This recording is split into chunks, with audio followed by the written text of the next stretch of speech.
Ilmu tauhid itu terdiri dari 3 pembahasan pokok. Yang pertama namanya ilahiyat, yakni pembahasan tentang sifat-sifat Tuhan, sifat-sifat Allah. Dan kita dari awal ngaji sampai kemarin sudah selesai itu membedahnya. Kedua namanya nabawiyat, yakni sifat-sifat yang berkenaan dengan sosok Nabi. Dari mulai Adam alaihi salam sampai junjungan kita Sayyidul Wujud Nabi Muhammad sallallahu alaihi wa alaihi majma'in. Yang ketiga namanya sam'iyat.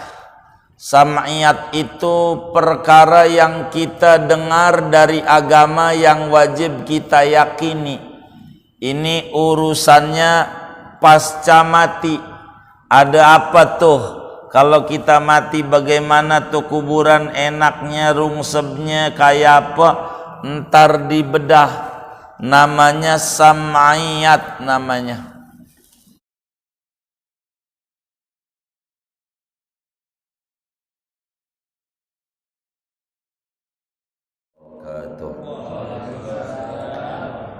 Bismillahirrahmanirrahim.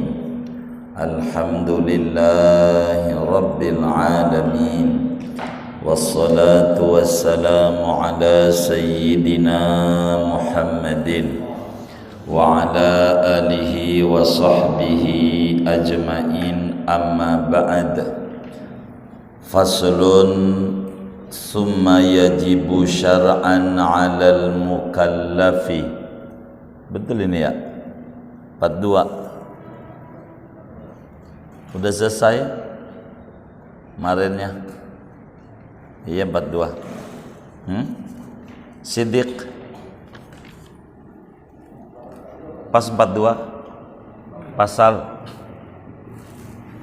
summa yajibu syar'an 'alal mukallafi ma'rifatu ma yajibu wa ma yastahilu wa ma yajuzu fi haqqir rusuli alaihimus salatu wassalam ala sabilit tafsili wa hiya tis'u sifatin kama taqaddama. Kemudian wajib menurut syarak atas orang mukallaf ma'rifatu ma yajibu, oleh mengetahui sifat-sifat yang wajib, wa ma yastahilu, dan sifat-sifat yang mustahil, wa ma yajuzu, dan sifat-sifat yang jaiz, fi haqqir rusuli, pada hak para rasul alaihimus salatu wassalam, atas mereka, yaitu salawat dan salam, ala sabilit tafsili, atas jalan terperinci. Wahia tis'u sifatin kama taqaddama, yaitu ada 9 sifat sebagaimana yang telah terdahulu. Wallahu a'lamu bissawab. Segini kita bedah. Saudara-saudara sekalian, sesudah kita mengkaji sifat-sifat Allah, bahwa yang wajib kita ketahui 20 sifat wajib Allah, dari wujud qidam baqa sampai kaunuhu mutakalliman.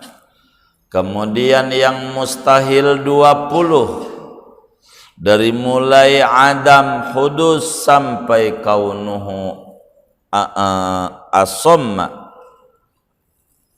wa abkama.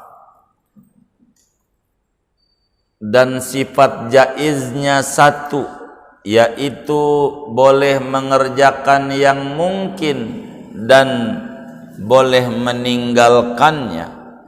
41 sifat semua itu kumpul pada bacaan la ilaha illallah. Maka pada malam hari ini kita akan mengawali kajian membedah ciri-ciri Rasul Allah, sifat-sifat Rasul Allah. Beberapa pertemuan ke depan kita akan membedah sifat-sifat Rasul Allah. Ilmu tauhid itu terdiri dari 3 pembahasan pokok. Yang pertama namanya ilahiyat, yakni pembahasan tentang sifat-sifat Tuhan, sifat-sifat Allah. Dan kita dari awal ngaji sampai kemarin sudah selesai itu membedahnya. Kedua namanya nabawiyat, yakni sifat-sifat yang berkenaan dengan sosok Nabi. Dari mulai Adam alaihi salam sampai junjungan kita Sayyidul Wujud Nabi Muhammad sallallahu alaihi wa alaihi majma'in. Yang ketiga namanya sam'iyat. Sam'iyat itu perkara yang kita dengar dari agama yang wajib kita yakini. Ini urusannya pasca mati. Ada apa tuh? Kalau kita mati bagaimana tuh kuburan, enaknya, rungsebnya kayak apa? Ntar dibedah. Namanya sam'iyat namanya. Nah, kita malam hari ini akan memasuki tentang nabawiyat. Saudara sekalian, seorang manusia mau mantapnya kayak apa tuh iman sama Allah, mau bagusnya kayak apa imannya dia sama Allah, yakin dalam hatinya seyakin-yakinnya la ilaha illallah, kalau tidak diiringi dengan syahadatur Rasul, imannya tak diterima oleh Allah. Sebab syahadat ada 2, ada syahadatut tauhid, asyhadu alla ilaha illallah. Kedua ada syahadatur Rasul wa asyhadu anna Muhammadar Rasulullah. Kita kudu yakin bahwa Nabi Muhammad itu Rasul Allah. Oleh karena ngomong Rasul Allah, kita kudu tahu ciri-ciri Rasul, biar jangan sampai kita salah ngenabiin. Jangan sampai nanti datang orang aku jadi nabi, keliru kita. Maka syahadatul Rasul ini penting. Kenapa kudu ada syahadatul Rasul? Sebab kita tahu nama Tuhan kita Allah tuh bukan pakai akal, tapi pakai wahyu. Akal cuman bisa bilang begini, ini hebat, ini yang nyipta ini, sebelahnya duren, sebelahnya cabe, tanahnya sama, airnya sama, tapi cabe pedas, duren manis. Ini yang nyipta ini hebat. Begitu kita kagum langit, hebat ini langit, enggak pakai tiang, kagak roboh. Pasti yang buat ilmunya hebat, kekuasaannya hebat. Ini luar biasa. Akal cuman bisa bilang begitu doang. Cuman siapa ini namanya yang buat langit, buat bumi? Siapa ini namanya yang buat ini pohon cabai pedas, pohon durian manis? Akal nggak bisa kalau ngomongin nama. Ada perempuan hidungnya mancung, tingginya semampai, kulitnya putih, belakangnya bolong, sundel bolong. Jadi ini di perempuan kayak begitu. Kita cuman bisa bilang ini cewek namanya siapa kagak bisa. Kalau nama akal nggak nemu, kudu ada yang nuntun, kudu ada yang bilangin. Itulah yang dibilangin namanya Rasul. Yang bilangin tuh bahwa Tuhan kita namanya Allah, itu Rasul. Maka kita kudu percaya sama wakil Tuhan ini, Rasul nih, kudu percaya. Jadi Rasul itu apa gitu? Jadi Rasul itu saudara manusia, itu Rasul. Yang namanya Rasulullah kriterianya manusia. Itu kriteria Rasul. Jin nggak ada yang jadi Rasul, nggak ada. Malaikat nggak ada yang jadi Rasul. Sebab apa? Kalau kita disuruh ngikut malaikat repot.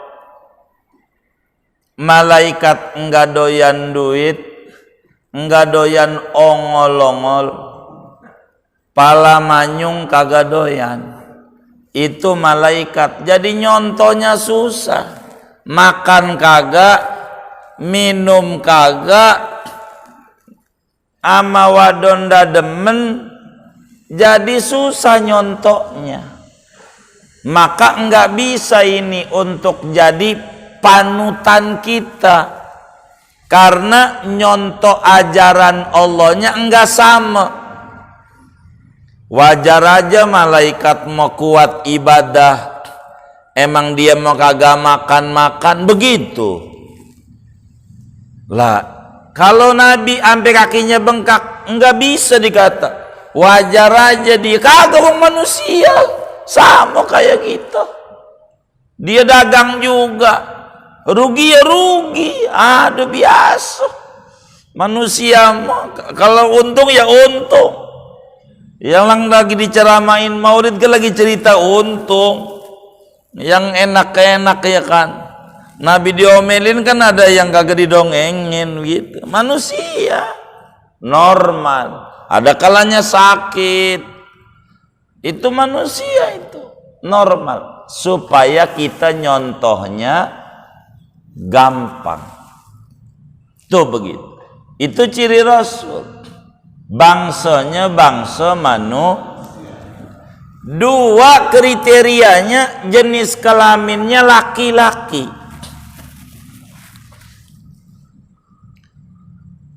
Laki-laki. Jadi laki-laki itu bahasa Arabnya rojul. Laki-laki itu rojul. Ro jim lam. Artinya penopang, tukang angkat kaki. Rojulun rijulun, laki-laki itu kayak kaki. Tugas kita ngangkat derajat orang, perempuan. Itu laki-laki. Karena dia penopang, dia jadi pimpinan. Ini gedung Masjid Muflihun ini pimpinannya namanya pondasi. Pondasi itu namanya laki-laki. Kalau dia roboh atasnya. Itu namanya rojulun. Perempuan tuh bahasa Arabnya mar'atun. Mar'ah tuh sama dengan mir'ah, cermin. Perempuan tuh bayang-bayang.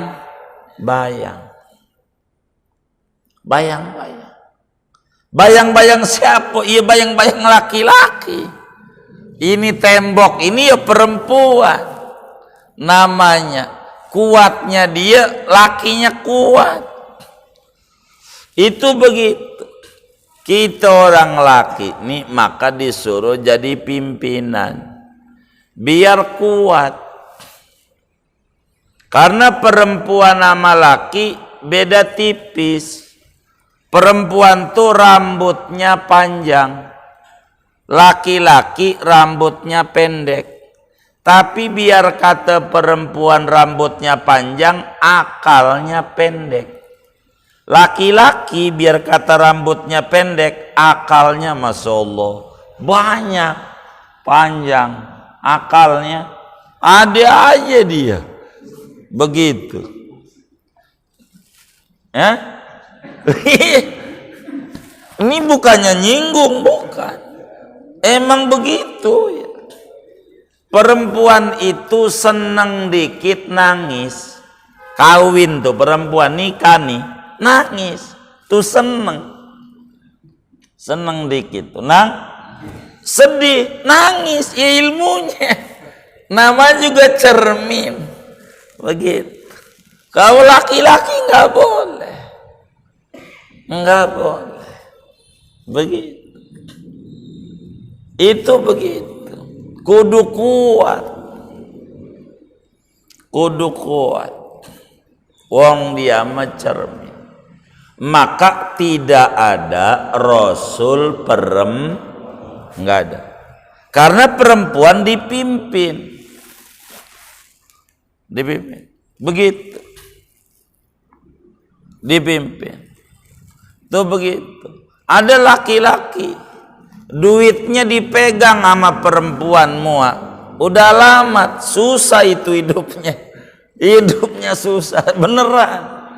Karena dia dipimpin. Orang gak boleh sama Nabi. Perempuan itu pola pikirnya bayangan. Ini dikasih duit nih sama lakinya. Berapa? 100.000. Cukup buat masak dia. Kita kasih nih 500, habis juga.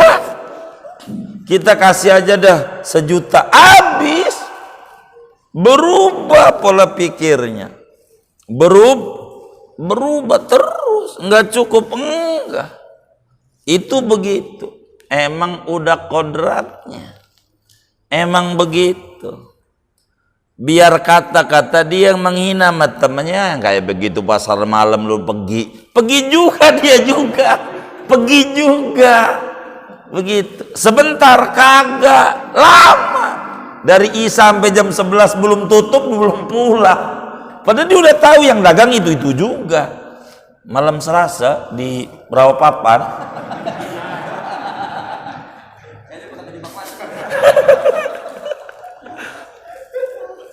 Itu begitu, biasa itu.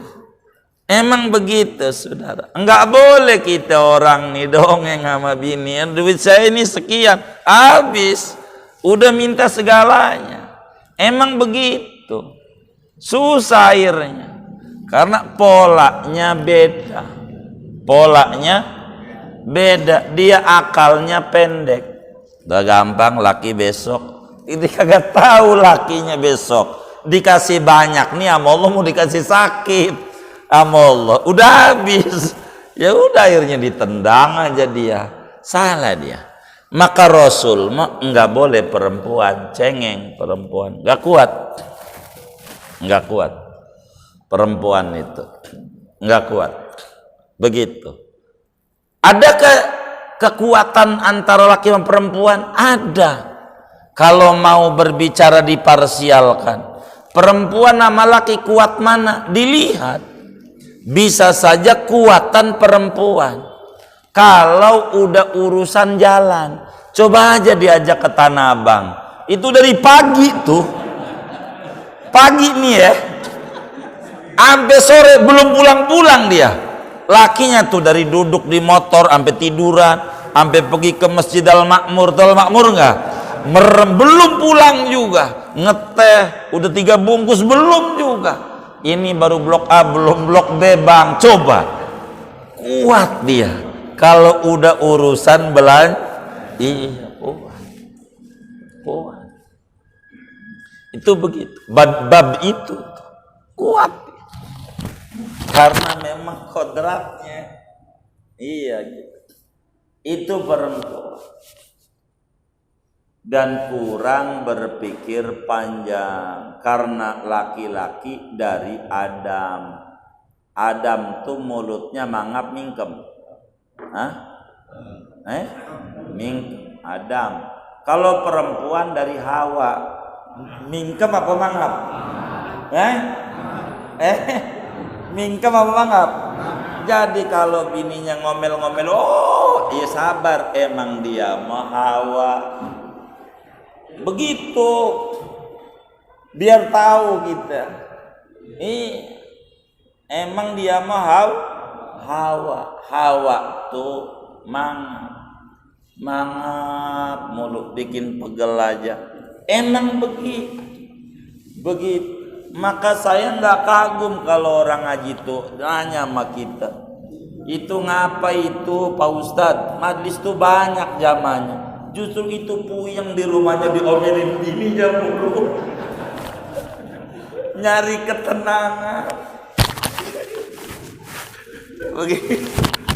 Begitu. Puyeng apa? Begitu. Jadi emang begitu. Perempuan tuh Hawa, mangap. Di samping dari Hawa, kita harus sadar dia mulutnya dua. Perempuan mulutnya lagi mulut satu aja pegel, apalagi sapa. Emang begitu. Biar kata kita jagoan nih. Kagak lihat. Itu di luar doang. Ya Allah, kita belum bergaul sama dia. Bergaul aja sama dia. Begitu.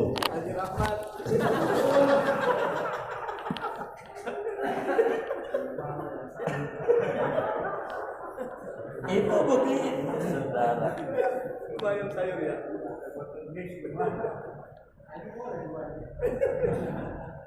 Emang begitu. Kalau laki-laki kenapa berpikir panjang, maka talak dikasih sama laki karena pikirannya panjang. Kalau dikasih perempuan, ya Allah, agama nih saudara. Kalau talak dikasih sama bini ente pade, udah dicerai dari dulu, udah pegel begitu, beneran. Maka agama tuh ngerti perempuan tuh pola pikirnya maka nggak ada yang jadi rasul. Dua kriteria rasul. Pertama manusia, dua laki-laki, tiga merdeka. Merdeka tuh bukan hamba sahaya, bukan hamba sahaya, bukan. Kalau budak diatur oleh tuannya. Kalau budak, karena budak dijajah jiwanya. Jadi dia nggak bisa berekspresi. Budak. Nggak ada rasul budak. Karena ketika dia harus nyuruh di perintah tuannya, maka orang merdeka. Luqman al-Hakim di Quran pada surat Luqman. Itu bukan rasul, bukan juga Nabi Luqman, sebab dia mantan budak. Luqman budak dia. Jadi bukan rasul, tapi diabadikan nama Allah dalam Quran. Ada cerita lain, ini panjang, tapi saya tidak pada paparan inilah biar enggak terlalu panjang. Jadi merdeka. 4 kriteria rasul, di samping dia manusia, laki-laki, merdeka, diberi wahyu syara, diberi wahyu, diperintahkan ngejalani hukum-hukum Allah, diperintahin. diberi undang-undang. Itu 4. Kelima, diwajibkan menyampaikan dengan cara yang baik dan bijaksana. Itu Rasul. Ini 5 kriteria Rasul. Manusia, laki-laki, merdeka, diberikan wahyu syariat, ajaran agama, dan untuk dia kerjakan, kelimanya dia kudu sampaikan. Enak tidak enak, enggak mau mikirin kesinggung enggak kesinggung, dia diwajibin sampein. Ama dirinya enak enggak enak kudu disampaikan. Itu Rasul. Walaupun nyinggung diri sendiri. Kalau nyinggung diri sendiri mah kagak, boro diri kita. Teman kita aja ngerjain begitu, dia mau jangan diadili teman kita. Gitu. Teman, apalagi dirinya. Tapi kalau Rasul kagak, kudu sampaiin. Contoh, Nabi itu doyan banget sama madu odeng, madu tawar. Doyan. Itu di juz 28 terakhir ada namanya surat Tahrim sebelum surat Al-Muluk Tabarok. Di juz 28 itu tahrim itu artinya mengharamkan madu.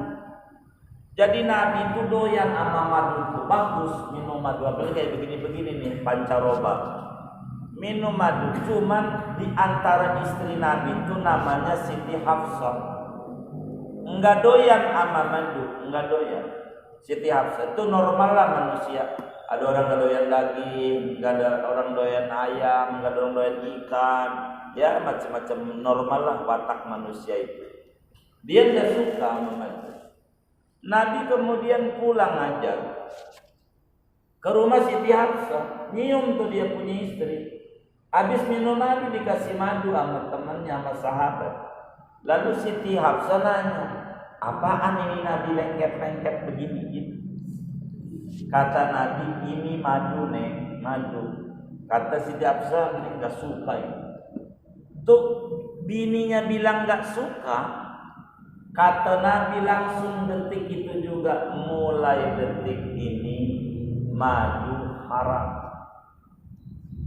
Tuh saking sayangnya sama bini, yang bini nggak suka baik haram. Tuh sampai jadi. Ini ditegur sama Allah. Kejadian ini ditegur, diingetin sama Allah, dan disampaikan sama Nabi. Emang Nabi mau kudu sampaikan apa aja. Ayat pertamanya, ya ayyuhan nabi lima tuharrimu ma ahallallahu lak tabtaghi mardata azwajik. Wahai sang nabi, ngapa ente haramin madu yang Allah halalin cuman semata-mata nyenengin bini doang? Janganlah pakai haramin. Enggak minum aja, tapi jangan bilang sebab bakal jadi hukum kalau Nabi. Diingetin sama saking sayang sama bini. Ada tuh model kayak kita begitu. Kata bininya nanya, bang bawa apa ini? Jengkol. Kata bininya, neng nggak demen ini. Begitu baunya kayak begitu. Mulai detik ini jengkol haram. Ada nggak yang kayak begitu? Nabi begitu. Kita bisa tengkar. Lo doyan kagak doyan ini dari zaman kibenen kakek buyut gue emang udah makan begini. Lo doyan kagak doyan, baunya suka nggak suka, lo tahan aja. Gitu. Itu kalau kita. Nah ini, tapi ditegur sama Allah jangan. Begitu, artinya mulai sekarang nggak minum madu, begitu. Jangan haram, karena bakal jadi hukum. Ada banyak. Itu disampaikan sama Nabi, sampaikan. Itu kayak begitu. Termasuk mana lagi? Banyak nih. Kalau mau sedikit bercerita kerasulan. Insya Allah. Ini dulu awal cerita datang insya Allah. Nabi itu ditanya,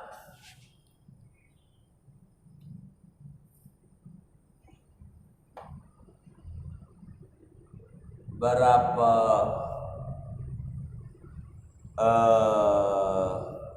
jumlah Ashabul Kahfi?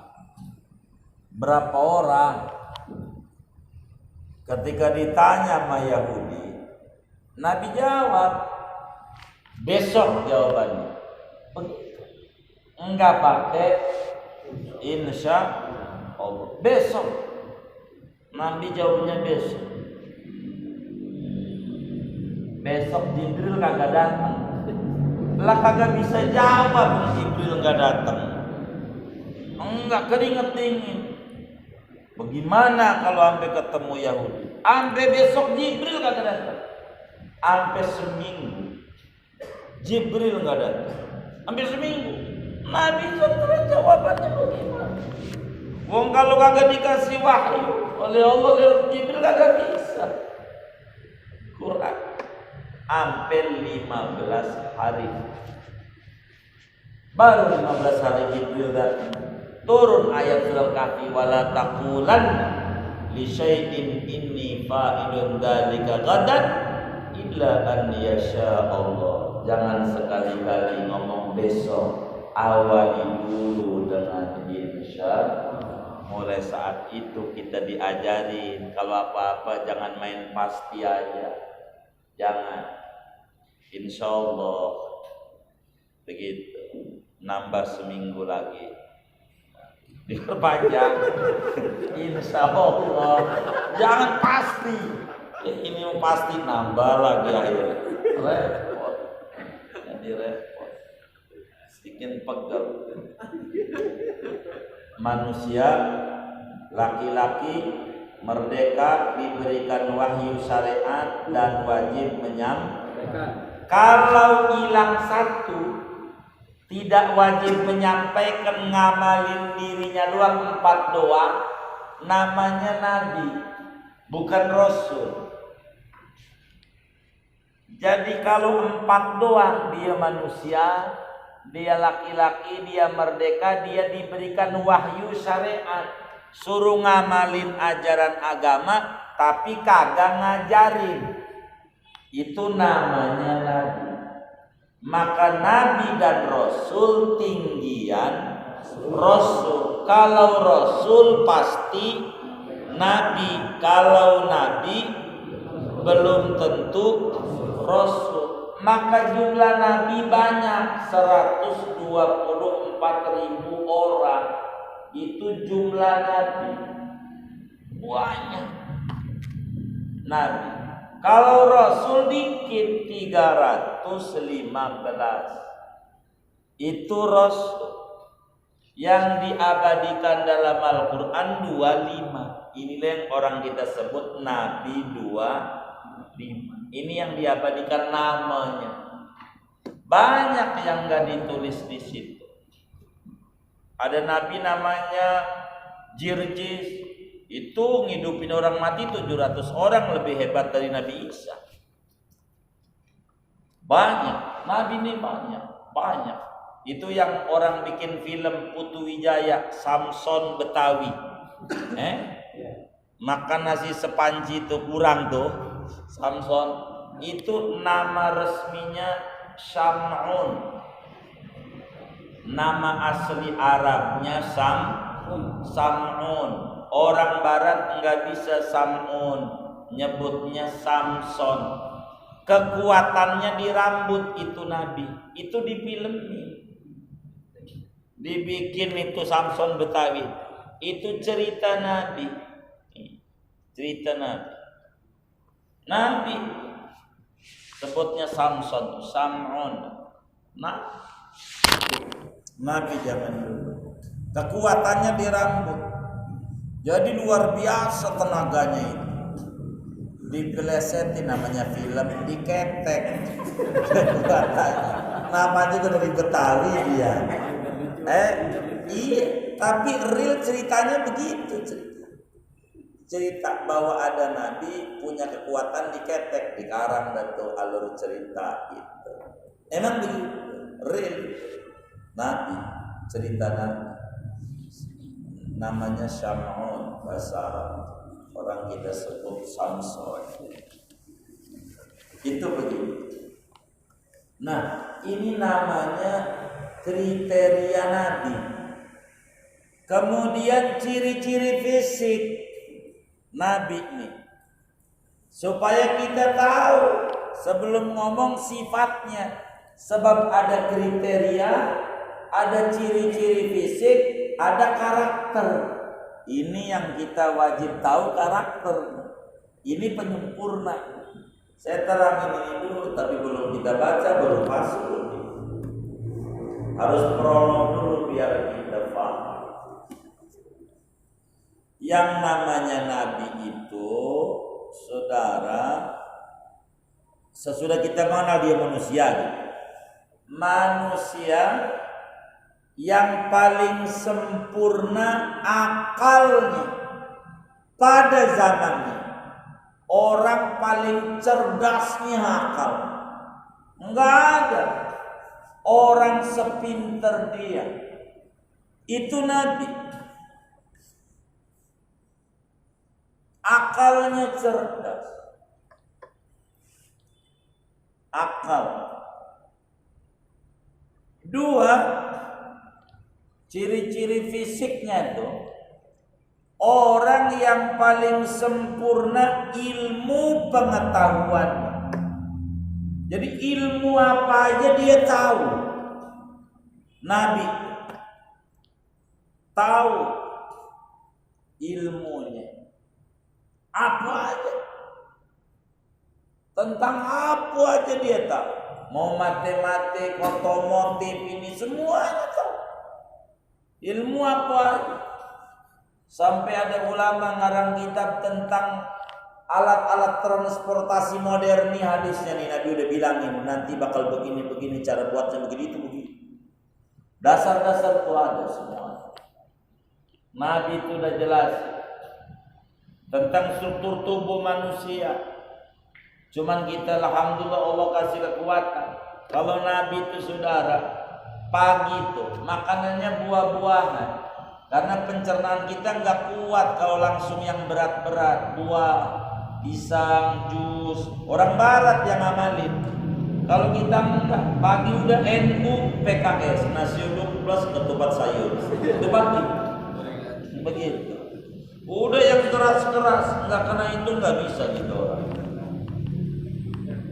Itu begitu. Enggak bagus di pencernaan kalau langsung keras. Cuman kan karena kita yakin terbiasa, alhamdulillah kasih kekuatan. Begitu. Yang empuk-empuk pagi.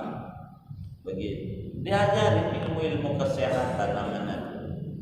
Semuanya. Daun ini khasiatnya ini, daun ini khasiatnya ini, pohon ini, semuanya ada. Nabi itu aja hebat nih. Apa aja? Paling sempurna ilmunya. Ketiga, paling sempurna fisiknya, kejadiannya. Yang namanya Nabi itu ganteng. Hidungnya mancung, alisnya kayak Rasulullah, kayak Nun. Semuanya nggak ada kekurangan. Semua tuh dari mulai Adam, Idris, Nuh, semuanya. Cuma Nabi Muhammad paling gantengnya dari semuanya begitu. Tapi semuanya sama. Dan itu udah ciri. Ciri nggak ada. Fisiknya nggak ada. Itu begitu. Semuanya. Apalagi Nabi Musa. Nabi Musa tuh kalau marah bulunya nih diri, baju robek saking tajamnya. Itu Nabi Musa, landak tuh. Itu kalah sama Nabi Musa. Baju bisa robek kalau udah marah. Maka orang disentil di kitab Nabi Musa langsung mati. Bani Israel itu dicerita di Quran tuh begitu. Nabi, jadi akalnya paling cerdasnya, ilmunya paling hebatnya, kejadiannya sempurna. Keempat, akhlaknya. Akhlaknya bagus. Semua nabi itu akhlaknya bagus. Semuanya menjadi contoh dan tauladan. Siapa kita orang nih nanti di akhirat bakal diambil 4 sampel nabi sama Allah. Dia nggak dari begitu banyak rasul tuh. Nabi kan 124.000 orang, cuma 4 doang yang bakal menjadi bahan perbandingan kita orang ini. 4. Pertama Nabi Sulaiman, kedua Nabi Isa, ketiga Nabi Yusuf, keempat Nabi Ayub. Ini 4 doang. Kalau ibarat orang perang tuh dengan 4 senjata doang, orang udah gak bisa berkutik.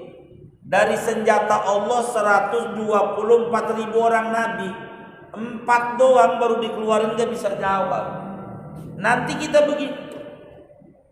Jadi kalau nanti nih kita pertama kali yang ditanya di akhirat itu saudara, urusan ibadah, sholat. Itu yang pertama.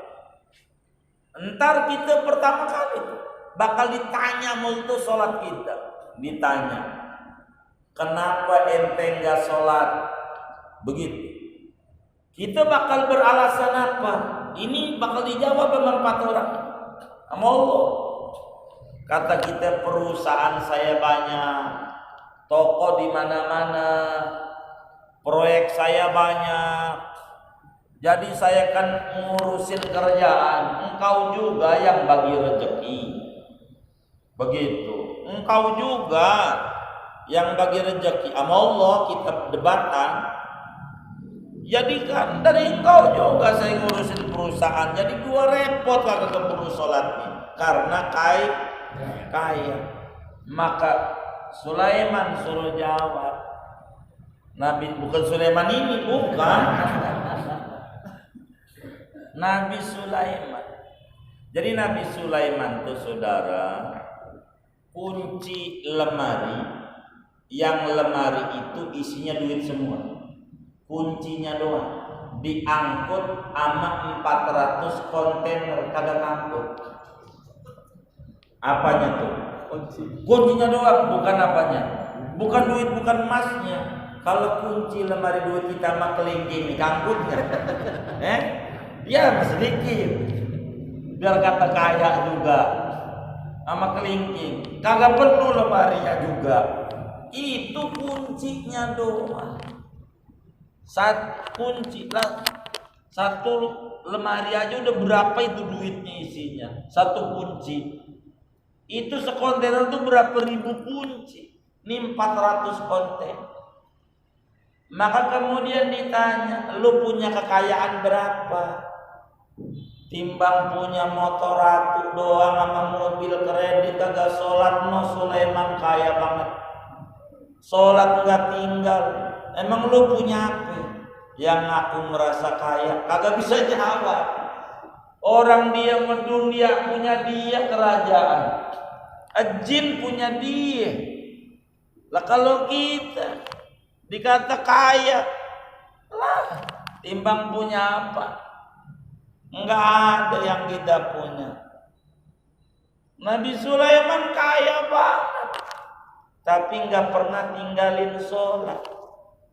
Lah kita ngaku kaya, super sibuk, habis di akhirat dicerca sama Allah, sama Nabi Sulaiman udah nggak bisa jawab dibanding hartanya. Ya saya sih kagak segitu-gitu amat kayanya. Loh, ono yang kaya banget aja sholat. Lu timbang segitu aja begitu. Akhirnya dicemplungin ke neraka nih yang dulu di dunia ngaku kaya nggak sholat.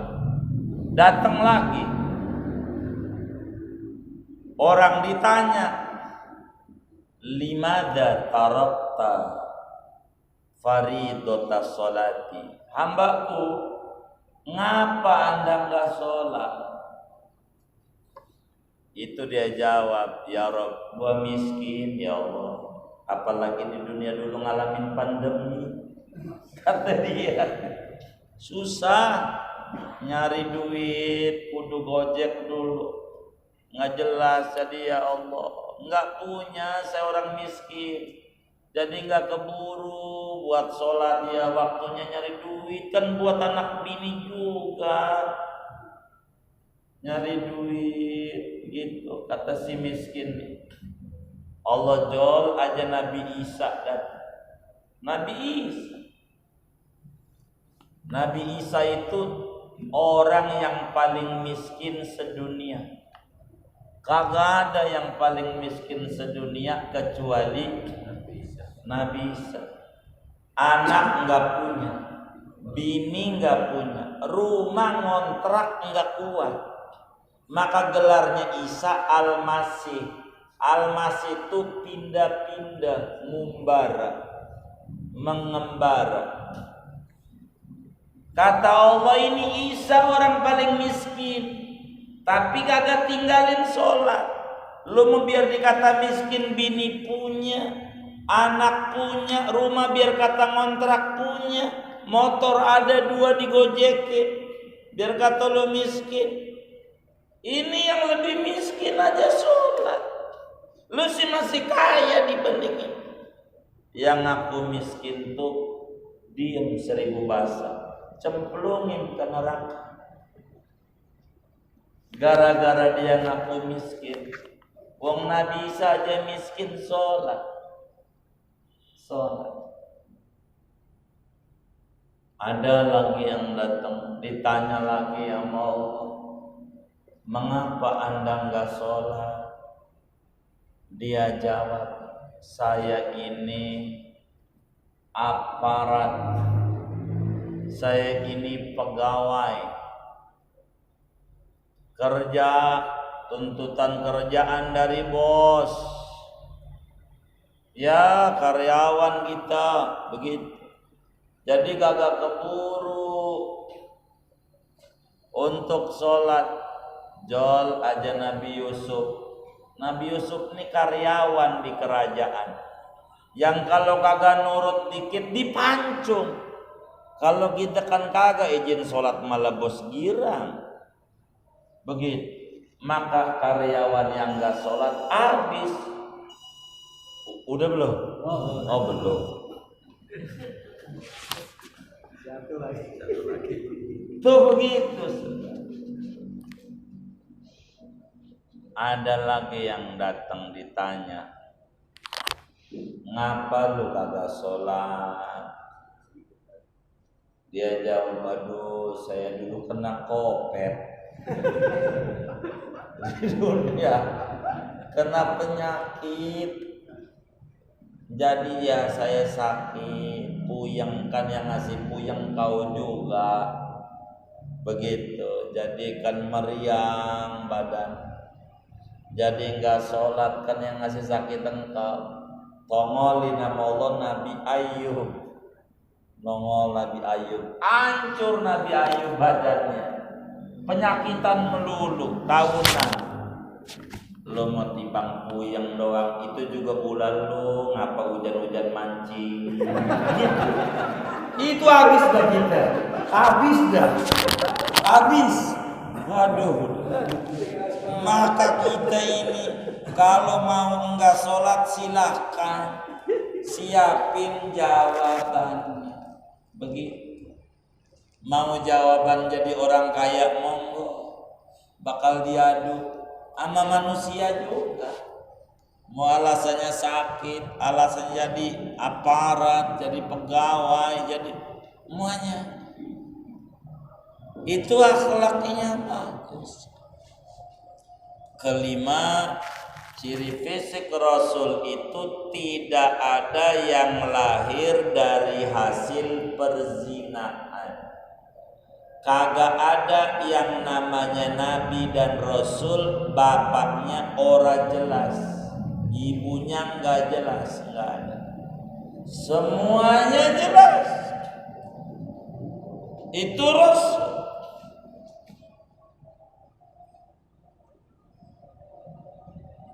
Dan terakhir, ciri Rasul itu tidak ada penyakit yang membuat orang lari dari dia. Gila, nggak ada Rasul. Kalau pilek, flu, meriang biasa normal, sakit begitu. Tapi kalau sampai gila, kagak. Karena orang gila kita pengen dekat, pengen jauh. Nggak ada penyakit yang kayak gitu. Rasul ini saudara Allah utus untuk ngasih kabar, tidak maksa kita. Kabar bagaimana cara duduk sebagai manusia dengan benar, bagaimana cara mengisi dan mengelola bumi dengan benar, bagaimana cara menjaga kesehatan dengan benar, bagaimana cara berterima kasih kepada Allah dengan benar. Ini diantara misi-misi para rasul. Sebab kita cara terima kasihnya kagak bisa kalau nggak ada yang bimbing. Maka kudu ada yang bimbing. Rasul tuh bahasa kitanya wakil Tuhan. Maka wakil Tuhan tuh jangankan wakil Tuhan, wakilnya presiden aja jadi menteri-menteri nggak mau sembarangan. Mesti harus memiliki kriteria.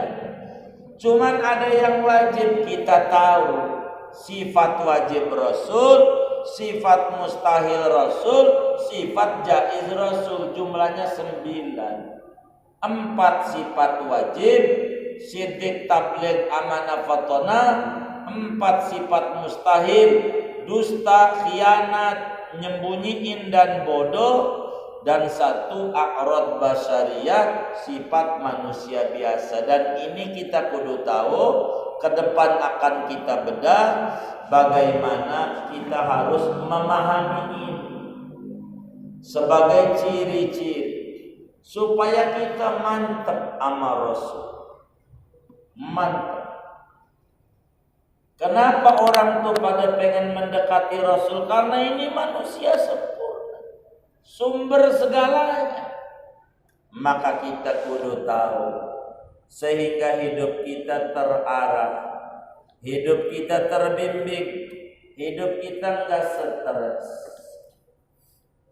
Sampai-sampai Allah kalau udah ngomong Rasul bersolawat.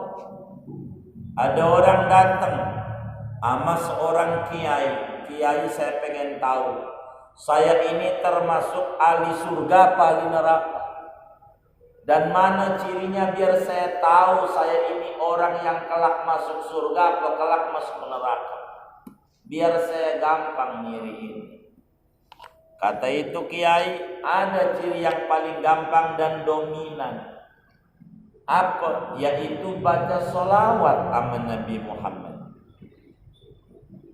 Kok bisa baca sholawat? Iya, Allahnya bilang dalam surat Al-Ahzab, Innallaha wa malaikatahu yusholluna 'alan nabi. Allah malaikatnya pada demen baca sholawat sama Nabi. Kalau kita orang beruntung, pasti bakal dikumpulin sama malaikat, sama Allah yang bagus-bagus. Kalau kita termasuk orang nasib sial, nggak mungkin Allah barengin posisi kita dengan malaikat. Bareng-bareng baca sholawat sama Allah sama malaikat dan kepada Rasul. Maka orang yang baca sholawat itu adalah orang yang beruntungnya orang. Cuman ada yang beruntung, ada yang lebih beruntung. Ada yang sukses, ada yang lebih sukses. Ada yang bahagia, ada yang lebih bahagia. Siapa yang bahagia, yang beruntung, yang sukses? Orang yang punya wiridan baku sholawat dalam hariannya. Apa habis sholat, pokoknya dia baku. Berapa? 2 kali, ya 2 kali. Tapi dia baku, kagak pernah tinggal seumur namanya baku. Baku tuh bahasa Arabnya ratib. Ratib tuh wiridan baku. Itu aja yang dibaca-baca oleh Imam Haddad, maka disebut apa ratibnya Haddad? Ya ini bacaannya, namanya ratibul wiridan bakunya Imam. Dari amalan Rasulullah. Kita baca, mana yang lebih beruntung? Orang yang hari-harinya banyak bersolawat. 500 saja sehari, enggak bakalan susah hidup kita. Kata Nabi, man shalla alayya khamsami'ata marrah kulla yawm lam yaftaqir abadan. Dalam kitab Nuzatul Majalis dijelaskan, dan banyak di kitab ulama, siapa orang baca salat sama Nabi 500, 100 habis sholat, 500 hari semalam, maka enggak bakal ngalamin susah hidup walaupun di zaman susah. Kita baca sholawat biar jangan susah, amalannya ringan. Ajarin anak, ajarin bini, mantu, cucu, sholawat, amalannya ringan. Sambil nyanyi bisa, ambil tiduran, mohon maaf, ambil main catur bisa, nongkrong di apa aja boleh. Itu hebatnya sholawat, hebat. Jadi kita jangan tinggal baca sholawat, biar kita orang ini dikasih subur sama Allah, biar pada subur. Ini kalau ya di bulan Muharram nih, kita isya itu sebelum tidur dapetin 1343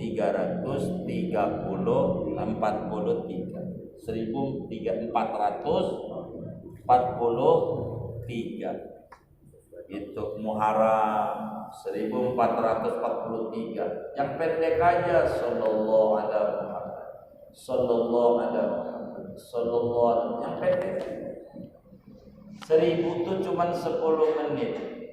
Jadi 1400 itu paling lama 15 menit. Tapi kalau kita bacanya pelan, ya kira-kira 25 menit. Tapi tengah jam enggak nyampe tengah jam. Duduk. Tapi kalau bacanya kayak model saya nih, males ngeputian 15 menit. Kelar. Belum tidur aja nanti nonton TV kayak apa. Enggak apa-apa. Yang penting baca sallallahu alaihi Muhammad, sallallahu alaihi selama Muharram. Biar rezekinya banyak, biar pada subuh, biar jangan yang dijalanin hari-hari bisa mumet terus, kita nggak jelas, dan biar kita nggak stres dalam hidup. Baca aja yang pendek aja, sallallahu alaihi sallallahu alaihi sallallahu alaihi sallallahu alaihi. Itu aja. Itu Muharram bagus, Muharram begitu. Ntar ada Safar, ada itu bisa 3100. Bulan-bulan itu harus banyak. Jadi kita orang perlu deketin sama sumber bahagia. Jadi dunia ini dicipta karena Nabi Muhammad SAW. Dunia dicipta karena Nabi. Jadi kalau pengen dikasih dunia sama Allah, kudu deketin yang dunia dicipta karena dia, dan itu Nabi. Baca sholawat, pokoknya selalu bakal Allah beri solusi kehidupannya. Ada aja jalan keluarnya, ada. Itu begitu sudah. Kita orang jangan tinggal baca sholawat, rugi. Ntar nih ujungnya mengenal Rasul dulu pasti bakal kesana. Tapi ini adalah hal yang paling penting. Jangan kita jauh dari Nabi. Ajarin bini kita ini. Saya tuh dari dulu boleh ditanya sama teman pembantu-pembantu tuh yang bantuin kita di rumah. Saya selalu tekan, Anda nggak selamanya jadi pembantu. Memang mau selamanya seumur hidup? Kagak, Anda kudu punya derajat. Anda kudu baca ratib, Anda kudu baca sholat. Biar ada derajat, biar suruh. Jangan selamanya. Ya, ini dikir. Biar nggak bingung dalam jalanin hidup. Dan kita orang begini. Supaya kita jangan kosong pikirannya dari Allah dan Rasul. Biar kita tenang dalam jalanin hidup. Singkatnya, wajib kita mengenal sifat-sifat Rasul, baik sifat wajib, sifat mustahil, dan sifat jaiz. Nanti kita bedah semua sifat itu. Ini malam nampak tak cukup waktu, hanya baru prolog saja berbicara tentang Rasul ini. Nanti kita bedah pada pertemuan-pertemuan mendatang terkait dengan kajian sifat Rasul ini. Penting kita jangan enggak mengenal Rasul. Biar tenang, biar hidup kita bahagia, biar hidup kita barakah. Mudah-mudahan Allah beri barakah sama kita semua, diberi sehat walafiat, usaha-usaha kita diberi lancar oleh Allah. Allah beri kita rezeki yang halal, yang barakah untuk ibadah kepada Allah. Allah mantepin iman Islam